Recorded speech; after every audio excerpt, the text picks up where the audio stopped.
Hey guys, so we've all seen Pixar movies, right? We know how amazing they are and how in-depth they can go. But did you know they're all connected and in the same universe? Most people would say, yeah, of course. We have the Toy Story trilogy, we have both the Cars movies, and both the Monsters movies. All the other ones just land in the miscellaneous category. But a man by the name of John Negroni argues that they're all in the same story arc, spanning from past, present, and future. So chronologically, the first movie would be Brave, and it takes place in the Dark Ages of Scotland, and it explains why animals sometimes act like humans. Merida discovers magic, which can solve all her problems, but she accidentally turns her mother into a bear.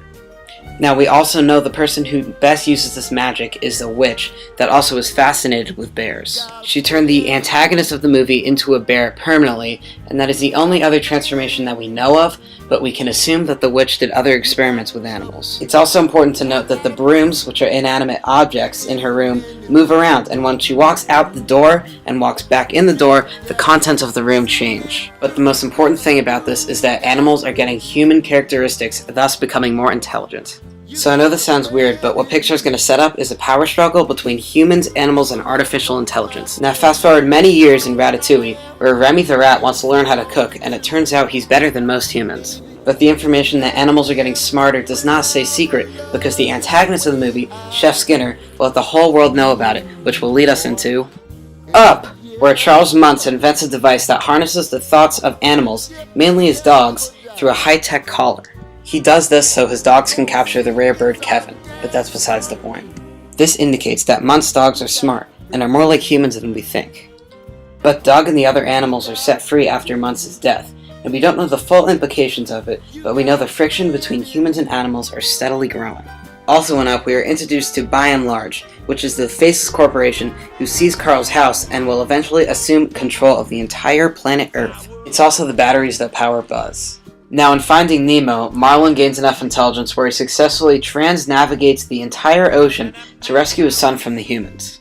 Dory can represent a regular fish. That shows how rapidly some of the animals are evolving. Throughout Pixar's movie history so far, we're going to see the humans take advantage of the animals, but in Finding Nemo, we see Marlin do something about it.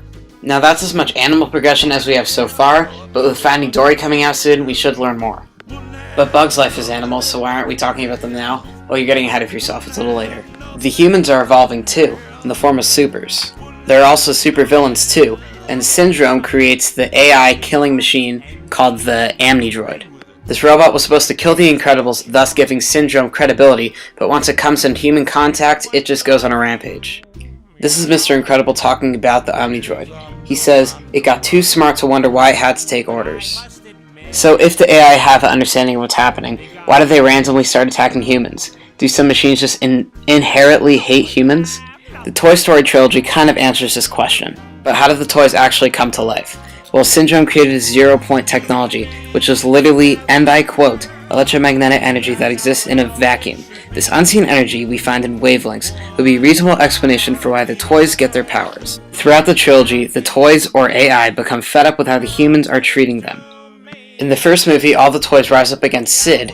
In the second movie, Jessie resents her owner who forgot her at a tree, and in the third movie, Lotso straight up hates all humans. The AI is becoming less and less satisfied with the behavior of the humans, so why wouldn't they rebel?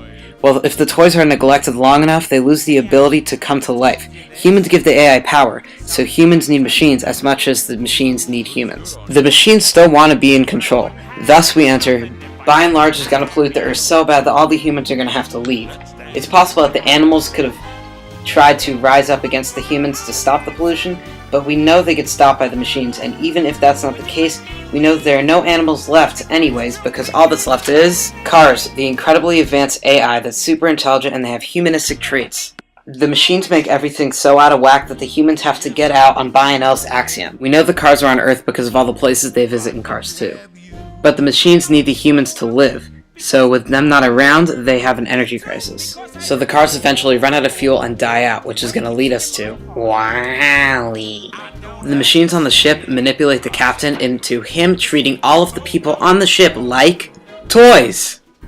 Back on Earth, WALL-E's the only robot left because he's fascinated with human things. That interaction is what keeps him going while all the other machines die out.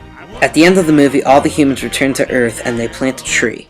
So when life starts to return back to Earth, what would be the first things to show up? Bugs! at the same tree.